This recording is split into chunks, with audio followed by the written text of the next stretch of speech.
일본의 그 기업 밸류 프로그램을 우리가 벤치마킹해서 가져오면 네. 저희도 그런 효과를 당장 누릴 수가 있는 거예요. 저는 일본은 일본에는 바로 있고, 됐다고 바로 올라갔다고 하니까요. 일본에는 있고 한국에는 없는. 물론 이제 일본 주가가 올라간 거는 일본 중앙은행이 돈을 엄청 많이 풀었잖아요. 그리고 2021년, 2022년, 2023년 다른 나라가 금리 올릴 때 일본은 금리 안 올렸고, 네. 물론 이런 요인들이 있어요. 꼭 뭐 밸류업 때문에 올라간 건 아닌데 아마 이제 일본의 밸류업을 보면서 조금 한국에서 결핍이 느껴지는 거는, 예컨대 PBR이 낮은 기업에 대해서 주가 부양 계획을 밝히라. 근데 안 밝히면 어떻게 돼요? 그럼 어떻게 합니까? 일본도 작년 4월 달에 도쿄 증권거래소가 PBR 1배 미만의 기업에 대해서 주가 부양 계획을 밝히라고 했는데, 네. 그 PBR 1배 미만이 작년 4월 현재 그 얘기가 처음 나왔을 때 한 1,600개가 있었나 봐요. 근데 올해 1월 초에 그걸 리뷰를 하면서 600개는 우리가 밝히라는데 아직 뭐 반응이 없네. 이런 걸 했거든요. 근데 반응이 없으면 일본이나 한국이나 뭐 어떻게 합니까? 방법이 없어요. 그렇죠. 어쩔 수 없죠. 그럼 일본이 전문주의에서. 그거를 어떻게 했냐면, 그걸 공무원들이 할 수가 없고요. 공무원들은 큰 방향을 제시해 주는 건 저는 그렇겠죠. 굉장히 뭐 훌륭하다고 생각하는데, 그건 주주들이 해야 돼요. 그 기업의 이해관계는 주주잖아요. 배당을 요구하는 것도 주주고, 주주의 권리가 있고. 그래서 일본이 아베가 들어오고 나서 어떻게 했냐면, 주주들의 힘을 통해서 기업을 바꿔보려고 노력을 많이 했고, 그래서 주주 행동주의를 아베가 일본으로 초대했습니다. 왜 초대냐 하면, 일본이나 한국이나 이렇게 생각해 보면 비슷한 나라거든요. 그냥 뭐 연줄이 중요한 나라죠. 학연, 지연 다 걸려 있어요. 주주 행동주의는 그 기업의 경영자나 지배주주의 척을 지는 행동이거든요. 그러면은 한국의 돈만, 결국 금융시장 돈 가지고 하는 건데, 어떤 돈이 한 달이 건너면 다 아는 사람과 척을 지겠어요. 그때 일본은 그래서 일본의 연고가 없는, 이해관계가 없는 미국계 주주 행동주의를 불러들였어요. 네. 우리나라 와서 주주 행동주의 좀 해. 근데 우리도 그런 경험이 있습니다. 우리나라가 IMF 외환위기가 나고 나서 김대중 정권에서 자본시장 개방을 통해서 한국에 요즘 많이 말하는 거버넌스를 바꿨죠. 외국인들의 힘으로. 외국인이 막 요구하면서. 그렇죠. 그래서 그걸 했어요. 근데 이제 중요한 거는, 그럼 기업들이 좋아할까요? 안 좋아하겠죠.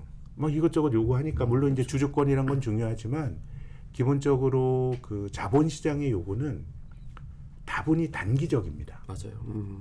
우리나라 개인 투자가의 주식 회전율이 한 300~400% 된다 그래요. 한 3개월 들고 있으면 팔아요. 그러면은 그게 어찌 그 기업의 장기적인 이해관계와 주주가 장기적인 이해관계를 갖겠어요. 상당수 주주들은. 그러니까 당장 기업들에게 입에 맞는 뭐 배당 늘려라 막 이런 정도를 하는 거예요. 이제 그러다 보니까 한편으로 그 부작용은 뭔가 경제가 너무 단기주의적으로 주주들에게 휘둘릴 수가 있는 거예요. 그래서 일본도 뭐 다분히 이제 기업들의 입장이 반영이 된 거지만, 한국의 정경련과 같은 게이랄렌 같은 네. 데는 이런 상황을 분개하고 있어요. 야, 이거 일본 자본주의 이런 거 아닌데 어디 미국식의 자본주의가 들어와가지고 장기적으로 우리가 기업 활동을 방해한다라는 그런 문제의식을 갖고 있고, 그래서 작년에 일본에서 나타났던 매우 특징적인 현상이, 기업들이 소액주주들의 주식을 다 사들여요. 공개 매수로 사들여서 상장 폐지합니다. 그건 왜 그러냐면, 주주들의 단기주의, 우리가 장기적으로 해보려고 그러는데 주주들이 너무 우리 휘저으니까 아예 상장 폐지해서 장기적으로 간다는 거예요. 그래서 어떻게 보면 지금 일본에서 벌어지는 전 주가 상승을 한편으로 보면 과거를 팔아서 올라가는 느낌도 들어요. 과거에 쌓아놓은 건 있는데, 결국은 그 자본주의가 잘 되려면 이 부가 증식이 돼야 되는데, 이 부를 그냥 돌리면서 이제 주가가 올라가는 게 되는 건데, 그래서 저는 다시 그 한국으로 돌아오기 전에, 일본이란 나라도 뭐 관계지향적 사회고, 그럼 왜 그거를 그러면 아베가 주주행동주의 같은 것들을 할 때 일본 사회가 수용했나?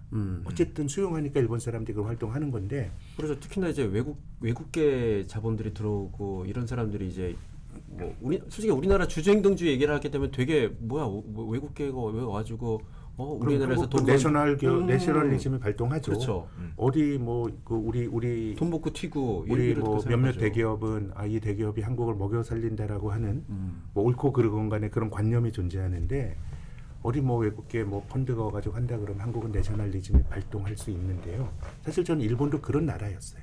근데 일본이 그런 변화를 수용할 수 있었던 거는 저는 일본이 역설적으로 아주 망했기 때문이라고 봐요.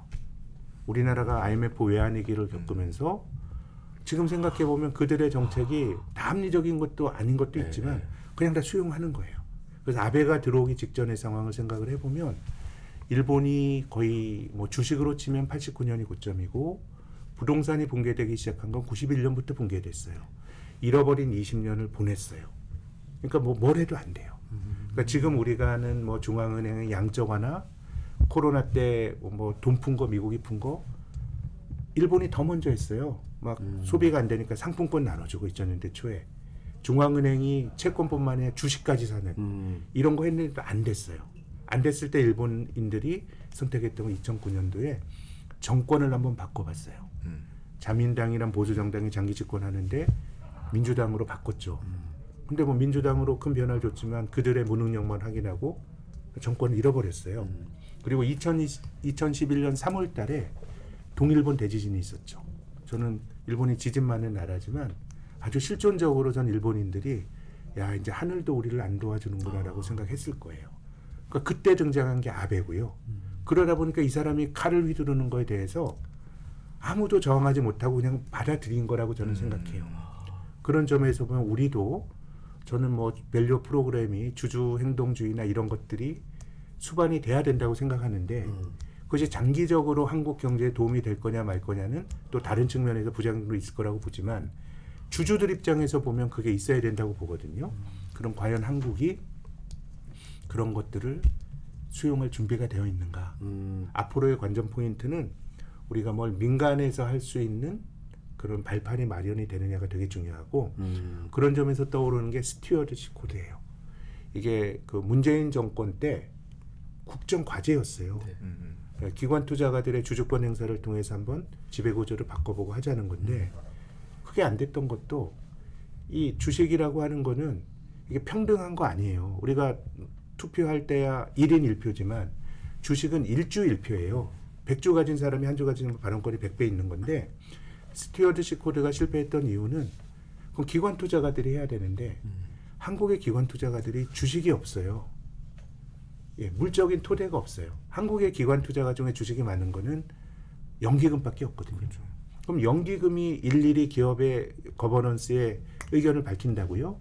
그러면 또 연기금 사회주의 한다고? 그렇죠. 그러니까 민간에서 큰 흐름이 주도가 되고 연기금이 가끔씩 중요한 건 자기들이 의사결정하더라도 민간을 쫓아가야 되는데 민간의 물적인 토대가 없으니까 그 좋았던 스튜어드십 코드가 안 됐던 거거든요. 그래서 밸류업 프로그램도 여하이 민간이 할 수 있는 그런 기반이 마련되느냐가 되게 중요하고 그게 돼 있어야 되겠구만 바탕이. 예, 그래서 저는 이번에는 다음 주에 발표될 밸류 프로그램의 내용도 중요하지만 이번에 이제 주총 시즌에 뭐 여러 가지 요구들이 뭐 있다는 거 아니에요. 어떤 거는 주주들의 무리한 요구일 수도 있고 어떤 거는 정당한 요구일 수도 있는데 이런 변화에 대한 수용도 같은 것들이 제 생각에 굉장히 중요할 것 같고 일본은 뭐 M&A 규정 낮추고 하는 게 제도적으로 그런 발판을 만드는 거거든요.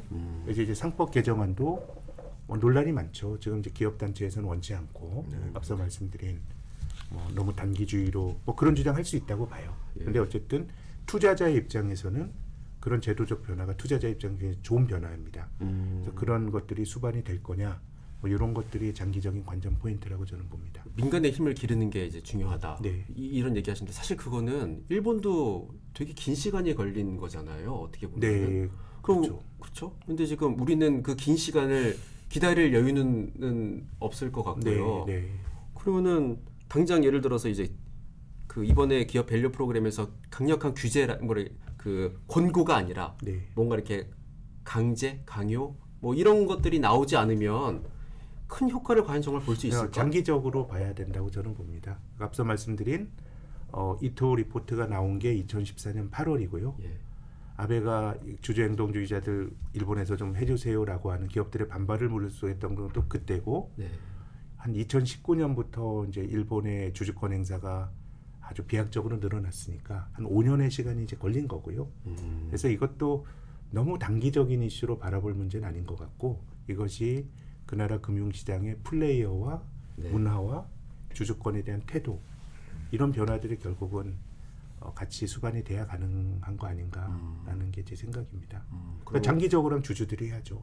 공무원이 어떻게 합니까? 그렇죠. 아주 거기에 대한 본질적인 이해를 가지고 있는 주주들이 할 수 있는 발판이 네. 마련되어야 된다고 저는 봅니다.